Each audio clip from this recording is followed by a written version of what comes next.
Hi mga mi! Samahan niyo naman kami sa aming panibagong ganap ngayong araw.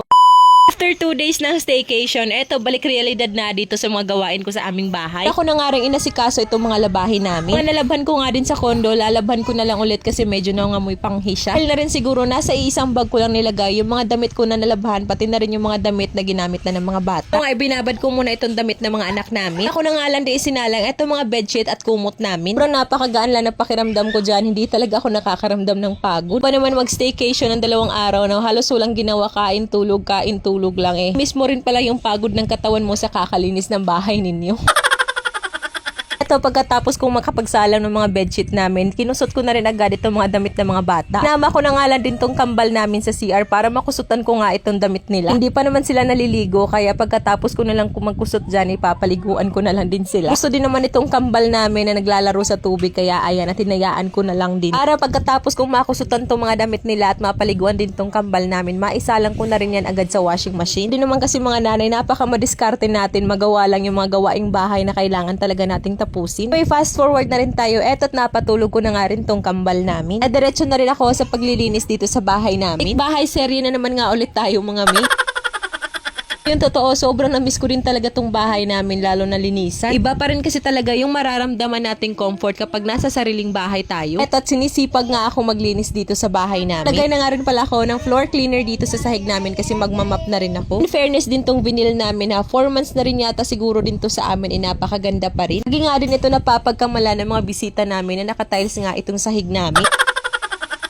Ano ko nga rin, so nadikitan na rin ng vinyl yung kwarto namin. Saka na rin siguro muna kasi may mga bagay pa na mas kailangan kong unahin. So tinugasan ko na rin to mga plato na ginamit namin kaninang umaga. Wala nga din pala yung asawa ko sa mga oras na yan kasi balik trabaho na din siya.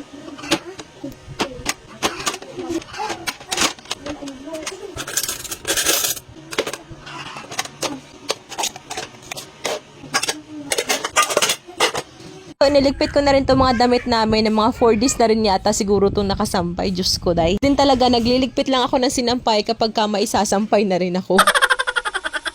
Kaya na lang nito, nasaka ko pa yung niligpit dahil nga maisasampay na ako. Nagiging resulta, tambak ako sa mga tupiin. First batch pa lang yan sa mga naisalang kong damit ng mga bata, pero ayan sobrang dami na. Katapos eto, salang ulit ng another labahin. Na nga rin tong asawa ko galing sa trabaho, kaya ayan, siya na rin yung nag-volunteer para magluto ng ulam namin. Kasi magpababa sa akin itong si Baby Ian at hindi pa din talaga ako tapos sa mga kailangan kong gawin. At naglinis na nga rin pala ako nitong banyo namin habang hindi pa naluluto yung ulam namin. Liligo na talaga sana ako, pero naisipan kong ilinisan nga muna itong banyo namin. Sabi ko nga sa inyo, na-miss ko talaga itong bahay namin, kaya eto't nilubos-lubos ko na nga itong paglilinis. Forward na rin tayo. Eto, pagkatapos namin kumain, nagtiklop na rin ako nitong mga damit namin. Tiklop na talaga ako bago pa nga ako matambakan ng mga tupiin, lalo pat kakalaba ko lang din. Tawa pa nga ako dito kay Baby Ian kasi nung makita niyang may camera, sumilip nga siya agad tapos ngiti-ngiti pa. Gusto din kasi talaga ng batang to, nakikita nga siya sa camera. Kaya na din siguro itong mga bata, gawa ng palagi nga din kaming naka-video. Ang hapon naman, eto yung mga bata, pinabantayan ko muna dito sa aking kapatid. Una talaga yung decision ko, nakukuha ako ng hulugan na refrigerator. Nakapag-stock na rin talaga kami ng mga ulam namin at hindi na kami pabalik-balik sa palengke palagi. Pero pagsisikapan ko naman na makakabayad ako on time palagi sa hulugan na kukuhanin ko. Pero excited na talaga ang Mami SP mga mi. Finally magkakaroon na kami ng refrigerator. Yay! Tapa lang kami, Diyos ko dahil kinikilig na ako.